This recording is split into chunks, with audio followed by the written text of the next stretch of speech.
Pag-fossilize nin dahon ning kakao, pigtutulod kan gobyerno lokal kan San Fernando, Camarines Sur, komo kabuhayan kan sa indang mga residente. Yan ang tinutukan live ni Veblan Reynes. Veb?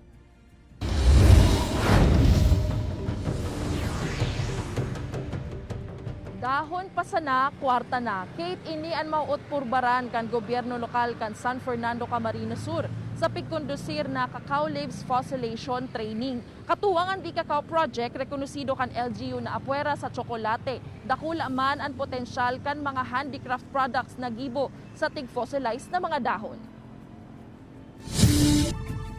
Normalmente, pigahalat na magbunga nin prutas an puunin kakao tanganing mapagkakitaan ini. Alagad huli sa pagiging madiskarte kan mga Pinoy, pwede naman pagkakwartahan ang dahon nin kakao. Pigtutulod gunyan kan gobyerno lokal kan San Fernando, Camarines Sur, ang fossilization kan mga nasambit na dahon, komo dugang na pangkabuhayan kan mga kakao farmers sa banwaan.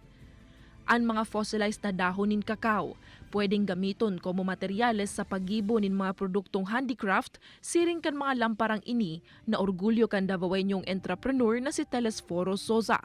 Laking industry sa dahon ng kakao na hindi nakikita ng ating both local and national. Parating nakatutok sila sa beans. But mind you, bago kayo magkaroon ng bunga, mararami si dahon. Primerong lakdang kan gobyerno lokal katuwang ang Di Cacao Project ang pagpapasairarom kan 20 cacao farmers sa cacao leaves fossilization training sa paggiya ni Zosa. Fossilization ang proseso nin pagpreserbar kan mga dahon tanganing mapakinabangan ini sa halawig na panahon. Piggagaga ang mga dahon nin kakao sa laog nin 8 oras.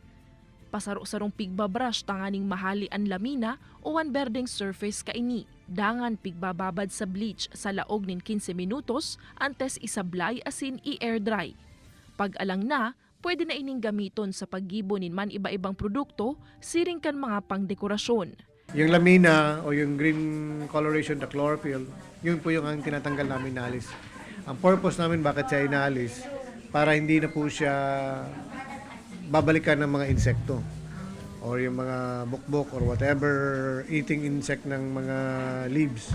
Nagpahiling nin interes sa proyekto ang mga cacao farmers siring ni Rowena Sibulo.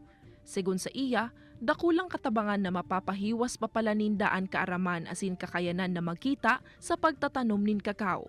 Urog na sa mga pig-aatubang na angat huli sa pandemya.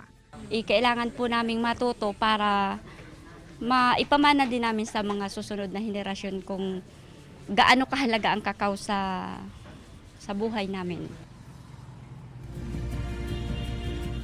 Kate, ang mga mapoprodusir na fossilized na mga dahon nin kakao nakatalaan na ipabakal duman sa MSME na pagsasadiri mismo kan entrepreneur na nagtukdo sa mga kakao farmers kan proseso. Madurar ang training sagkod sa aga sa Barangay Grijalvo, San Fernando, Camarines Sur. Balik sa imo, Kate. Veb, ano ba ang mga kinakahampang na problema kan mga kakao farmers urog na ngunyan na igwaning pandemya? Kate, antes pa man magkaigwanin pandemya, haloy ng problema sa cacao farming ining hababa na produksyon nin kakao. Even si mga nagproproduce din mga tsokolate, problema man ini, Kate, no? Inot huli sa mga kalamidad na nagaagi, especially digdi sa tuya sa Bicol. Pangaduwa naman, itong mga nag-aatake ng mga peste o kaya mga rodent na nakakaapekto sa mga bunga kan mga kakao. Pero sa ngunyan, segun sa Municipal Agriculturist Office kan San Fernando, Camarines Sur, nakaka-recover na ang industriya nin kakao farming. Sa San Fernando, igwa na nga ni daanin more or less 200 na mga kakao farmers kabaliligdi ining mga backyard farmers asin ito mga darakulang farmers na nagpoprodusir nin darakulang supply nin mga kakao. Kate? Jos Mabalos, Veb.